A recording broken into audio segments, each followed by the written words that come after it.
Beijing, China has come to the realization that it has limited time to rein in North Korea and APO's nuclear program through negotiations and is open to further sanctions against Pyongyang, a senior U.S. State Department official said on Friday. Speaking at a news briefing in Beijing, Acting Assistant Secretary for East Asian and Pacific Affairs Susan Thornton said China understood that the U.S. viewed the North Korea situation as an urgent and time-limited problem so they know now that they and APOs have, I think, as much time to try to bring the North Koreans to the table, to get their calculus changed and get them to the negotiating table she said. And I think that has lent some urgency to their measures. Pyongyang has conducted dozens of missile tests, the most recent last Sunday, and tested 2 nuclear bombs since the start of 2016, in defiance of UN Security Council resolutions. It says the program is necessary to counter U.S. aggression. Thornton said the United States was looking at discussing with China a new UN Security Council resolution on pre-negotiated measures to reduce delays in any response to further nuclear tests or other provocations from the North. While China believes sanctions against North Korea and DO and APOs work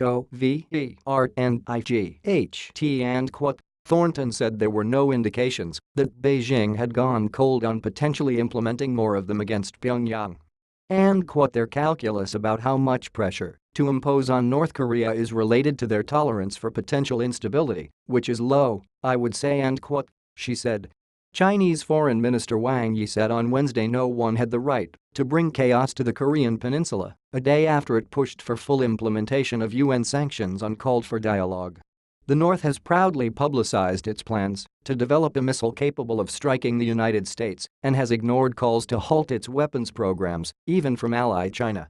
Even as Washington seeks greater Chinese cooperation on North Korea, a U.S. Navy warship sailed within 12 nautical miles of Mischief Reef in the disputed Spratly Islands, officials said on Wednesday, the first such maneuver since President Donald Trump took office.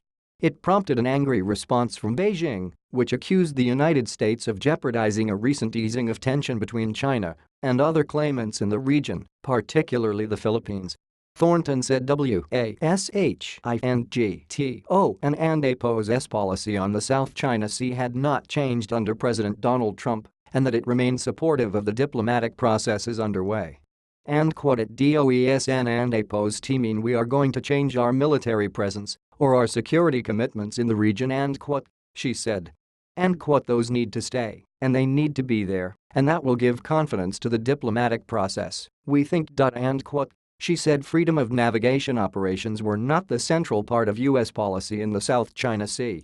And but to the extent that we continue to do it, we and APOs shy away from doing it, and APOs as a continuation she said.